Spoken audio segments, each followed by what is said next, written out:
ঠিক না ভাই? বিচার সালিশে যদি বলে পায়ে ধরে ক্ষমা চাও, মানে 2 লক্ষ টাকা জরিমানা, 2 লাখ টাকা জরিমানা দিব, তাও পায়ে ধরবো না। আর এটা এমন একটা জায়গা, পায়ে ধরার জন্য সবাই হুমড়ি খেয়ে পড়ে। এই পায়ের মধ্যে ইয়া হরফ, এই পায়ের মধ্যে ইয়া হরফ আমার আল্লাহ দিছে। ইয়ার রূপ দিয়ে পায়ের খরম, পায়ের গোড়ালি বানাইছে।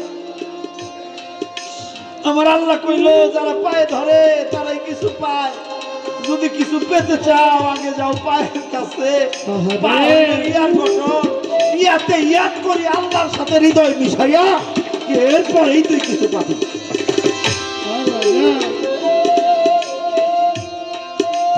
আপন আপন মুর্শিদের চরণের দিকে তাকিয়ে থাক, নিশ্চয় কিছু পাবি। আল্লাহর জিবরাইল ডেকে ডেকে বলেছিল, মালিক আমি এই গাছের ফুল ছিঁড়ব কেমনে? বলে গাছের কাছে যাও। জিবরাইল ইয়া হরফের উপরে পা রেখে ফুলের দিকে তাকায়। ইয়া হরফ কান্দে দিয়ে কইছিল, মালিক তোমার মুহাম্মদকে নিয়ে গেল, সব হরফ দেখলো, আমি ইয়া হরফ পায়ের নিচে রইলাম, আমি তো দেখতে পারলাম না, আমার উপায়। আমার আল্লাহ কয় কাঁদিস না ইয়া হরফ, তোর এমন জায়গায় দিব সব মানুষ তোর কথাই ভাববো, সব মানুষ তোর কাছেই যাবো, তোরই ধরবো। আমার আল্লাহ উপহার দিচ্ছে। আমার নবীজি বিদায় নিছে। আমার নবীর বিদায়ের পরে হযরত উমর গেছে হজ করার জন্য। কাবার চারপাশ দিয়ে ঘুরে আসওয়াদ পাথরের কাছে যাইয়ে হযরত উমর ডাইকা কইছিল, পাথর রে আমি তোরে চুমু দিব না, আমি তোরে চুমু দিব না। কেন? আমি জানি তুই পাথরের কোনো ক্ষমতাই নাই, তুই আমারে পাপ দিতেও পারবি না, আমার পাপ মোচন করতেও পারবি না। পিছন থেকে হযরত আলী ডাক দিয়ে কয়, ওমর এটা কি কও? হযরত ওমর কান্দে দিয়ে কয়, নবীজি তো নাই, এই পাথরের চুম্বন দিলেই গুনাহ মাফ হবে, কথা কে কইছে? হযরত আলী কান্দে দিয়ে কয়, ওমর খেয়াল করো, খেয়াল করো, যে পাথর কাবার গায়ে লাগানো, এই পাথরের উপরেই পা রেখেছিল নবী মুহাম্মদ। উমর কান্দে দিয়ে কয়, আলী আমি চুম্বন দিব, আমি এই জন্যে চুম্বন দিব, আমার নবীজির পা এই পাথরের মধ্যে লাগেছিল, আমার নবী মুহাম্মদের পা এই পাথরের মধ্যে লেগে আছে। আমি এই মনে করে আমি একটা চুম্বন দিব, চুম্বনটা পাথরে নয়, আমার মনে হবে আমি নবীর পায়ের মধ্যেই চুম্বন দিলাম। সুবহানাল্লাহ, আমি নবীর পায়ের মধ্যেই চুম্বন দিলাম। বাবা তোমরা কি করো? কদম বসি করো। কদম অর্থ পার, বসি অর্থ চুম্বন করা। এ কথা আমার নবী বলছে। তুমি যদি মুর্শিদকে ভালোবেসে থাকো তাহলে তুমি কি করো? তুমি কদম বসি করো। কদম অর্থ পা, বসি অর্থ চুম্বন করা। 2 পায়ের বৃদ্ধাঙ্গির মধ্যে তুমি চুম্বন করে দেখো, আসওয়াতের স্বাদ পেয়ে যাবে, তোমার জীবনের গুনাহ মাফ হয়ে যাবে।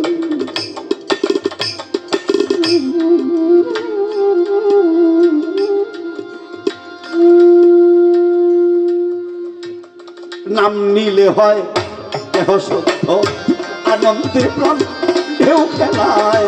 নাম নিলে হয় দেহ শুদ্ধ, নামের বলে অকুল জলে, নামের বলে অকুল জলে, তাই তো নামের বলে অকুল জলে পাথর ভাসিয়া যায়। নাম নিলে হয় দেহ শুদ্ধ, আনন্দে প্রাণ ঢেউ খেলায়। নাম নিলে হয় দেহ শুদ্ধ।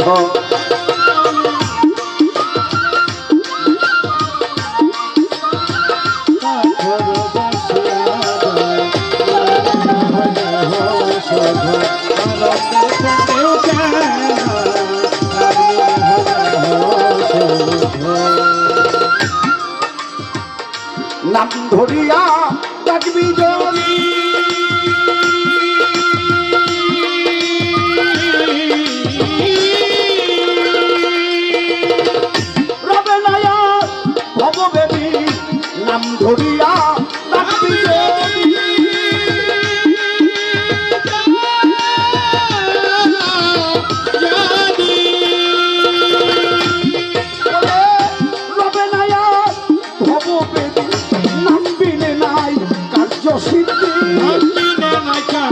সিদ্ধি বিনে নাই কার্য সিদ্ধি তাই যদি কেউ যমুনায় নাম নিলে হয় দেহ শুদ্ধ আনন্দে প্রাণ ঢেউ খেলায় নাম নিলে হয় দেহ শুদ্ধ নামের বলে অকল জলে নামের বলে অথই জলে পাথর বাসিয়া শুদ্ধ আনন্দ প্রাণে ঢেউ খেলা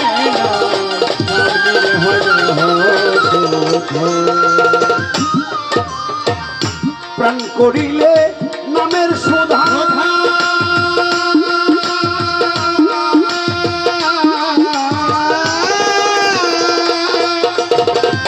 রবে নয়া খবর খোদা খালেক রে প্রাণ করিলে নামের সুধা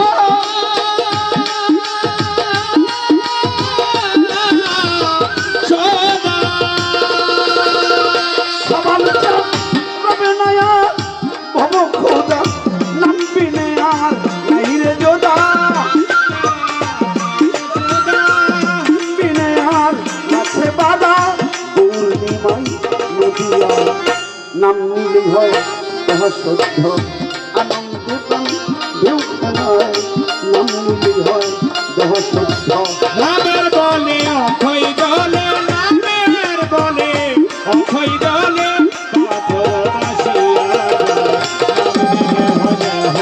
শুদ্ধ আনন্দে প্রাণ ঢেউ খেলা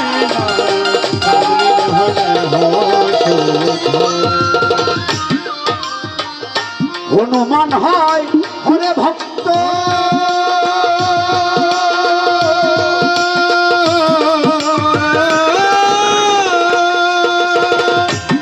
গুরুর নাম তো ছিল খুবই সত্য হনুমান হয় হরে ভক্ত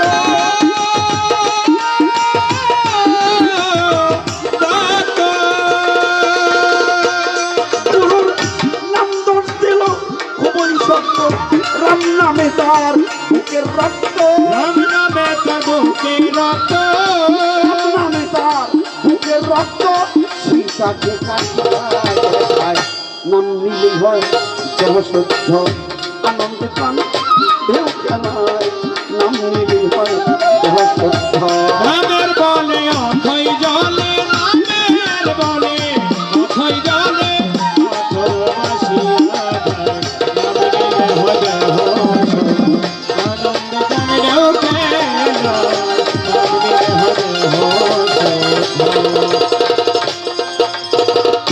বিফলতা পশু আদি আদি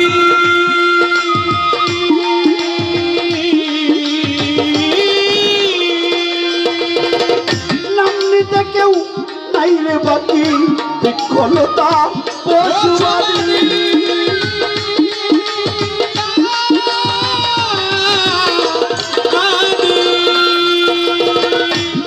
তবে নাম নিতে কেউ নাই রে বাকি জালালে কয় রাখি জালালে কয় জেনে রাখি উঠলে ছবি দেখা যায় দেখলে ছবি আনন্দে ঢেউ খেলা পাগল হবে নামের বলে অথই জলে নামের বলে অথই জলে নামের বলে অথই জলে পাথর ভাসিয়া যায় নাম নিলে হয় দেহ শুদ্ধ আনন্দে প্রাণ ঢেউ খেলায় নাম নিলে হয় দেহ শুদ্ধ আনন্দে প্রাণ ঢেউ খেলায় নাম নিলে হয় দেহ শুদ্ধ আনন্দে প্রাণ ঢেউ খেলায় নাম নিলে হয় দেহ